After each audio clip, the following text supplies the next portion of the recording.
ONGC Assam বিৰোধী চক্ৰান্তকাৰী হুঁচিয়াৰ ONGC হাই ONGCয়ে অসম বিদ্বেষী নীতি অৱলম্বন কৰা বুলি আজি সদৌ টাই আহোম ছাত্ৰ সন্থাই শিৱসাগৰৰ দলমুখ চাৰিআলিত মই দেখাইছো ইয়াত অৱস্থান ধৰ্মঘট কাৰ্যসূচী ৰূপায়ণ কৰিছে। ইয়াত ONGCয়ে অসম বিৰোধী কেতবোৰ নীতি গ্ৰহণ কৰাৰ বিৰুদ্ধে এনেধৰণে শিৱসাগৰৰ চহৰৰ মাজমজিয়াত টাই আহোম ছাত্ৰ সন্থাই প্ৰতিবাদ সাব্যস্ত কৰিছে। টাই আহোম ছাত্ৰ সন্থাৰ কেন্দ্ৰীয় সভাপতি বসন্ত গগৈ সহ ইয়াত কেইবা শতাধিক কৰ্মী তথা বিষয়ববীয়াই এজনে প্ৰতিবাদ সাব্যস্ত কৰিছে। মই ভাষ্য ল'ম। ইয়াত কেন্দ্ৰীয় সভাপতি বসন্ত গগৈ আছে। ONGCয়ে 1958 চনত অসম এছেছ স্থাপন কৰিছিল। 1959 চনত দিচাংমুখত তেখেতলোকে প্ৰথম খনন কাৰ্য আৰম্ভ কৰিছে, যদিও তেখেতলোক বিফল হ'ল। 1960 চনৰ পৰা কণ্টিনিউৱাছলি আজি পৰ্যন্ত খনন আৰু উৎপাদন ONGC অব্যাহত ৰাখিছে। ONGCয়ে খনন আৰু উৎপাদন অব্যাহত ৰখাৰ পাছতো তেখেতলোকে থলুৱা বিৰোধী নীতি গ্ৰহণ কৰিছে। এটা সময়ত ONGCৰ এমপ্লয় সংখ্যা আছিল 10,000। আজি তেখেতলোকে ৰিটায়াৰমেণ্ট হওক বেলেগ কিবা কাৰণতে হওক ONGC এমপ্লয়মেণ্টৰ সংখ্যা হ'লগৈ মাত্ৰ 1800। এই 1800 এমপ্লয়মেণ্টৰ সংখ্যাই তেখেতলোকে ONGC আছাম এছেছটো চলাই আছে।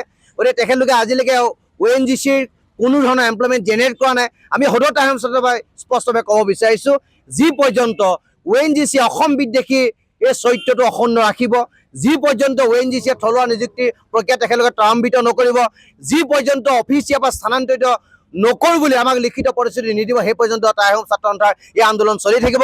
এইটো কেৱল টাই আহোম ছাত্ৰ সন্থাৰ আন্দোলন নহয়, এইটো হৈছে অসম আৰু অসমীয়া আন্দোলন, শিৱসাগৰীয়া আন্দোলন। কাৰণ ONGC হৈছে শিৱসাগৰ আৱেগ, ONGC হৈছে শিৱসাগৰ ৰাইজৰ এটা আত্মিক অনুভূতি। গতিকে এই অনুভূতিত আঘাত ONGC আনিছে। গতিকে ইয়াৰ বিৰুদ্ধে আমাৰ জংগী আন্দোলন হ'ব, অনাগত সময়তো এই আন্দোলন চলি থাকিব। আচলতে ONGCয়ে শিৱসাগৰক প্ৰবঞ্চনা নীতিৰে শিৱসাগৰক ঠগ প্ৰবঞ্চনা কৰি আহিছে।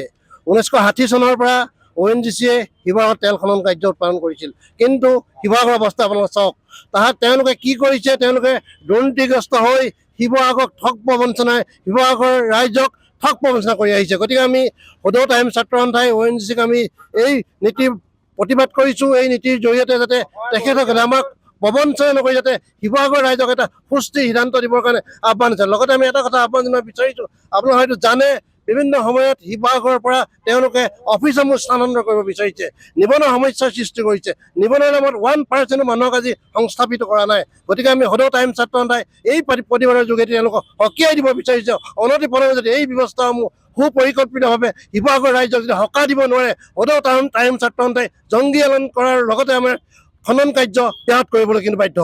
আপুনি বিচৰা বাতৰি পাব কেৱল নিউজ 18 এপত।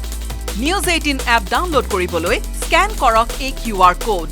গুগল প্লে ষ্টৰতো পাব এই নিউজ 18 এপ।